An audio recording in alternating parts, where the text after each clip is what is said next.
আমার নাম সুজাতা চট্টোপাধ্যায় দে। আর আমরা এসছি রামকৃষ্ণ মিশনের তরফ থেকে। আমাদের এখানে একটা কোচিং সেন্টার চলে, স্কুলটা এখানে তৈরি করা হয়েছে মিশনের তরফ থেকে। তো এই ঘরটা খুলে দেওয়া হয়েছে ওদের জন্য, আমরা সেই জন্য এসছি শুনে।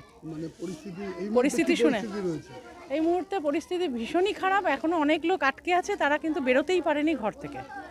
এদিকে ঘরে জল ঢুকছে, ঘর ভেঙে যাচ্ছে, এখনও কিন্তু সেরকম অবস্থাই আমরা দেখছি।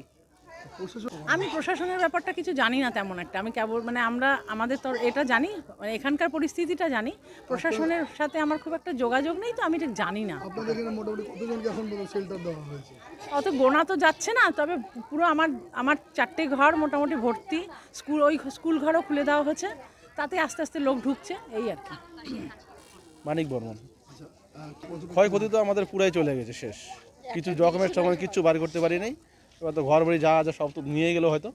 আমরা খালি কোনো রকম যান বাসে চলে আসছি, এদিকে বানের উপরে আসে আছি। কাপড় সমস্ত কিচ্ছু নিতে পারি নাই।